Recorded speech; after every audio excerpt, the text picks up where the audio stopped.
Item ಯಾವುದೇ ಇರಲಿ try ಮಾಡಿ ಆಚಿ ಚಿಕನ್ ಮಸಾಲಾ. ದೃಶ್ಯಗಳನ್ನ ಗಮನಿಸ್ತಾ ಇದ್ರಿ. ಕೆಲವೇ ಕ್ಷಣಗಳಲ್ಲಿ ತಮಿಳುನಾಡಿನ ನೂತನ ಮುಖ್ಯಮಂತ್ರಿಯಾಗಿ ಪ್ರಮಾಣ ವಚನ ಸ್ವೀಕರಿಸಲಿದ್ದಾರೆ ದಳಪತಿ ವಿಜಯ್. ಆ ಸಂಭ್ರಮ ನೋಡೋದಕ್ಕೆ ಸಿಗ್ತಾ ಇದೆ.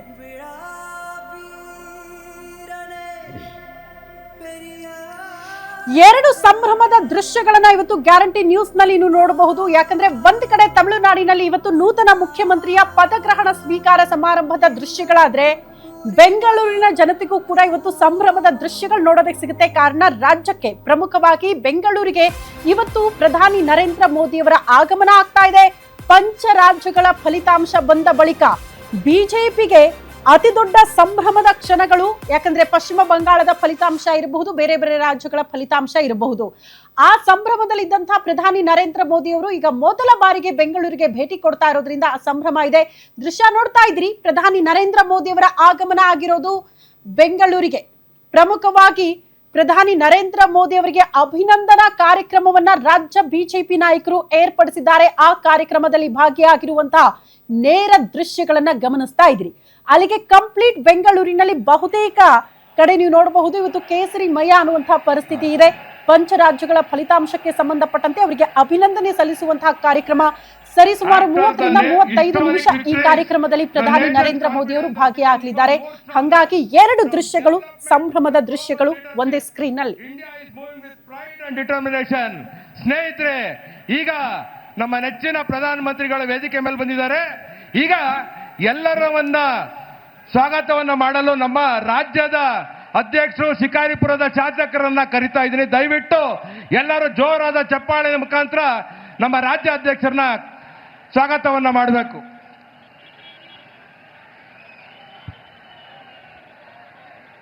इस देश की नेता कैसा हो, इस देश की नेता कैसा हो।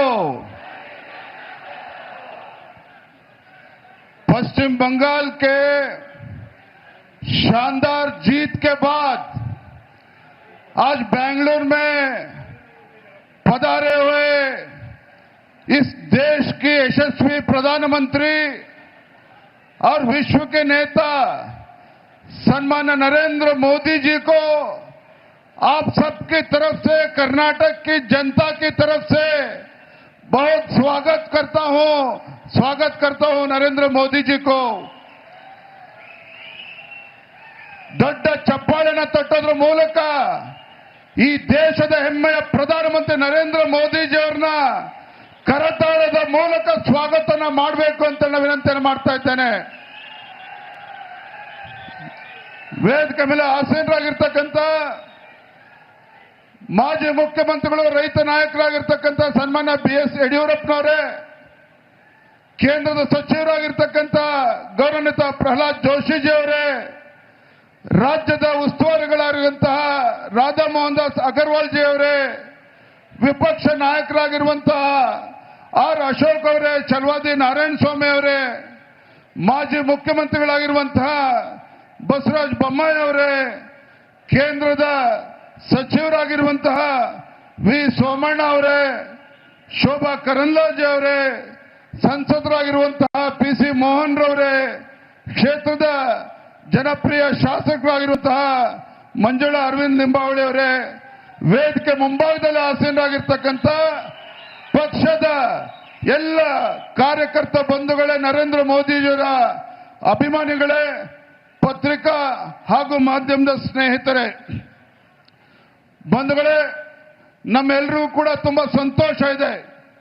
ನಮ್ಮ ಹೆಮ್ಮೆಯ ಪ್ರಧಾನಮಂತ್ರಿ नरेंद्र मोदी जी ಅವರು कुछ पिछले सालों में जो पश्चिम बंगाल में एक गुंडा राज चल रहा था, जिस पश्चिम बंगाल में एक हिंदू विरोधी सरकार चल रहा था, नरेंद्र मोदी जी के नायकत्व में पश्चिम बंगाल के हमारे कार्यकर्ता के परिश्रम से एक नया इतिहास बना है.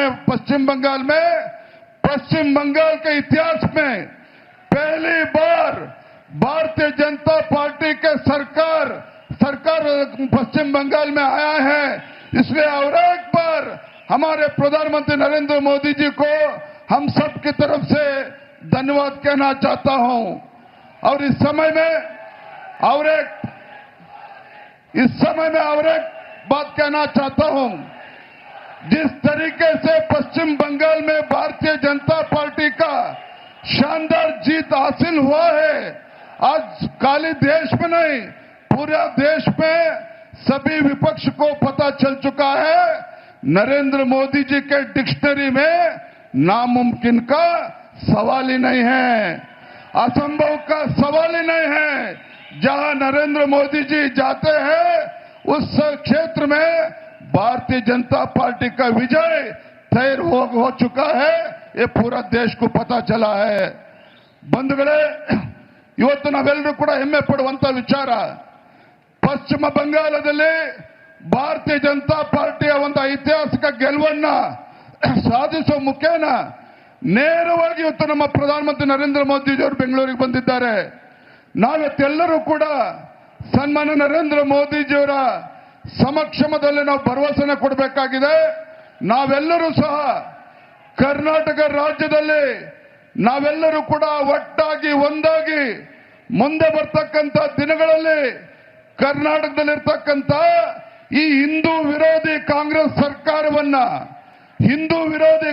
ಸರ್ಕಾರವನ್ನ ಭ್ರಷ್ಟಾಚಾರದಲ್ಲಿ ಮುಳುಗಿರ್ತಕ್ಕಂಥ ಕಾಂಗ್ರೆಸ್ ಸರ್ಕಾರವನ್ನ ಬುಡ ಸಮೇತ ಕಿತ್ತಾಕುವಂತ ಕೆಲಸ ನಾವು ನೀವೆಲ್ಲರೂ ಸೇರಿ ಇವತ್ತು ಮಾಡಬೇಕಾಗಿದೆ ಅನ್ನೋ ಮಾತನ್ನ ಈ ಸಂದರ್ಭದಲ್ಲಿ ಹೇಳ್ತಾ, माननीय प्रधानमंत्री जी, आप जिस तरीके से पश्चिम बंगाल में भारतीय जनता पार्टी का सरकार आप लेके आया है, हम हमारे कर्नाटक के सभी कार्यकर्ता के तरफ से आपको भरोसा देता हूं, हम आपके मार्गदर्शन में अगले जब भी कर्नाटक में चुनाव होगा, आपके मार्गदर्शन में कर्नाटक में और एक बार भारतीय जनता पार्टी के नेतृत्व में संपूर्ण बहुमत से